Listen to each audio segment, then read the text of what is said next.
다음 주제는 민주당, 야당과 관련된 주제인데요. 제목으로도 확인해 보겠습니다.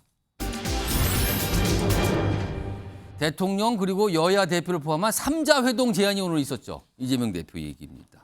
일단 이재명 대표 오늘 거의 한 달 넘게 공백이었다가 이제 당무 복귀한 거거든요. 당무 복귀하면서 무슨 사퇴 이 얘기 꺼내놨는데 끝나고 설명도 있었어요. 들어보겠습니다. 윤석열 대통령께서는 계속 말씀드렸던 것처럼 국정 기조를 전면 쇄신해야 합니다. 무능과 폭력적 행태의 표상이 되어버린 내각을 총사퇴시켜야 합니다. 그것이 말로만의 반성이 아니라 우리 국민들에게 정부의 진정성을 확인시켜주는 핵심적인 모습이 될 것입니다. 오늘 대표님 모두 발언 중에서 내각 총사퇴와 관련한 발언이 있으셨습니다. 거기에 대해서 조금 부연 설명을 드려야 될 것 같습니다. 이제 전면적인 국정 쇄신을 하는 그런 각오로 민생을 챙기라는 강조의 의미였다, 이렇게 봐주시면 좋겠습니다. 내각 총사퇴라는데 그게 꼭 총사퇴는 아니고요. 그냥 좀 각오를 좀 다져라, 쇄신해라 이런 의미로 해석이 필요하다. 또 이렇게 부연 설명이 나왔어요. 그래갖고 약간 어리둥절했었는데 그렇고요. 이런 가운데 지금 여야가 서로 만나자 하는데 그게 좀 방식이 다르거든요. 이게 지난 22일 김기현 대표서부터 시작이 됐거든요. 오늘도 이어졌고요. 그 내용 좀 들어보겠습니다. 민생 국회가 되도록 여야 대표 민생 협시 회담을 개최하고자 제안하고자 합니다. 언제 어디서든 형식과 격시에 구애받지 않고 야당 대표와 만나겠습니다. 허심탄회한 대화를 통해 꼬인 것은 풀고 신뢰는 쌓아나가도록 하겠습니다. 대통령이 직접 나서서 지금의 민생과 정치 복원을 위해서 나서야 할 때다, 이렇게 보는 게 민주당의 기본적인 입장입니다. 그래서 경제 회복과 민생을 챙기기 위해서 여야정 대통령과 여당 대표 그리고 야당 대표 3자 회동을 제안하는 바입니다.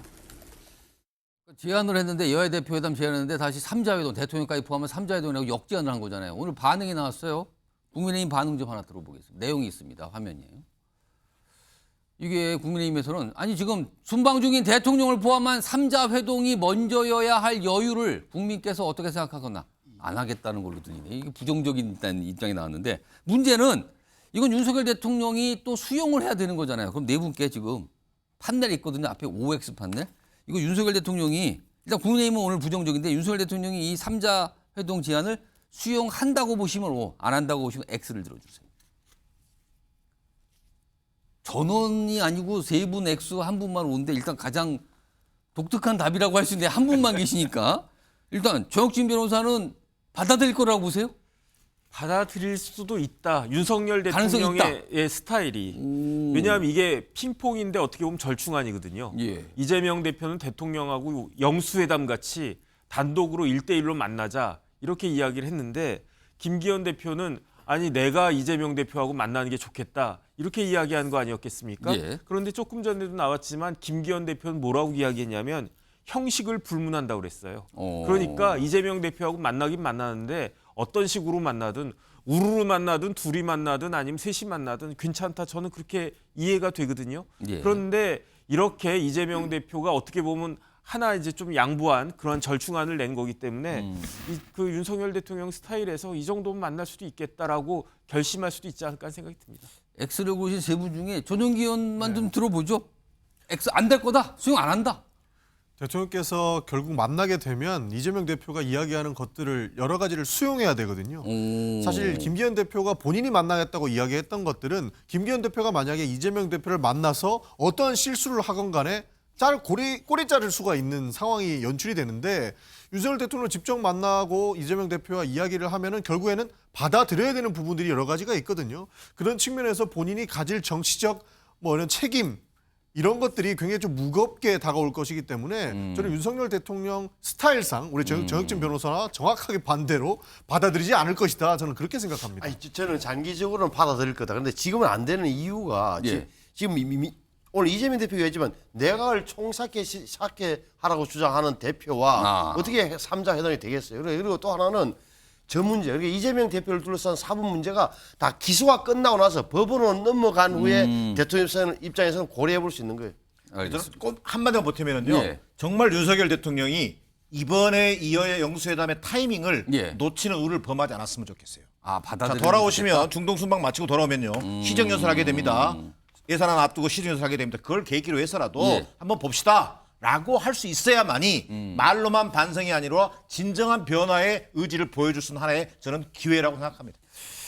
다음에 원래 좀 준비된 게 많이 있었는데 이게 시간이 부족해서 영상만 좀 전해드리는데 일단 민주당 내에서 이 추미애 전 장관 출마할 수도 있는 거 아니냐 뭐 이런 얘기가 나오거든요. 지난 총선 때 양보하고 출마 안 했는데 최근에 어떤 목소리가 있었습니다. 들어보겠습니다. 민주당 자체가 이렇게 정신줄을 놔버렸다 하는 것이 되게 허무한 거죠. 이번에 총선에 출마하실 겁니까? 해야 되는데요. 또 예. 지지자들도 해달라라고 요구하는데 그러니까 민주당이 좀 정신 차리면 저한테도 기회가 있을 것 같고 민주당이 정신 못 차리면 저에게도 기회가 없을 것 같고 그래서 아니, 제가 볼 걱정입니다. 때는 있을 것 같아요.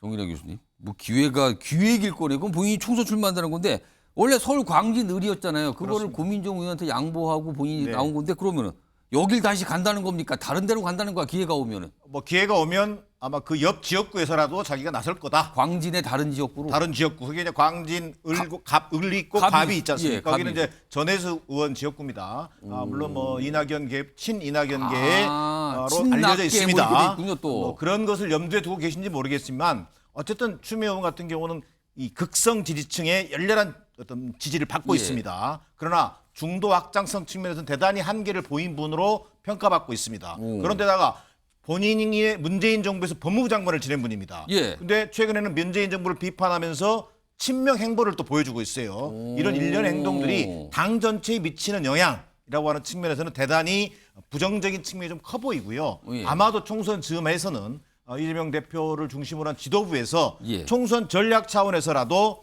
어떻게 야권 지지층을 두텁게 하면서 중도층을 확보해낼 것인가라고 하는 관점에서 이 문제를 아마 바라봐야 될 것으로 보여집니다. 마지막으로 전용기 의원님 혹시 공천받을 가능성 전혀 없다 아니면 조금이라도 있다 이렇게 어떻게 보십니까? 기본적으로 민주당이 이번에 총선을 바라보는 시각은 예. 웬만하면 경선시키자라고 가고 있습니다. 그래서 뭐 정치적인 부담을 가지고 있기 때문에 이 사람들을 날려야 된다라고 하는 것들은 사실 중진 의원님들한테는 어느 정도 해당이 되긴 하지만 예. 그럼에도 불구하고 통합과 갈등을 조금이라도 봉합하기 위해서는 경선을 원칙으로 한다라는 그 커다란 원칙이 있기 때문에 나오면은 말릴 수는 없다 이렇게 되는 겁니까? 말릴 수는 없겠죠. 아마 경선을 하지 않을까 싶기는 합니다. 그렇군요. 추미애 의원이 과연 나올 때는 민주당이 어떤 영향을 줄 것인가 이게 또 민주당 내에서 살짝 갈리는 것 같기도 합니다. 알겠습니다.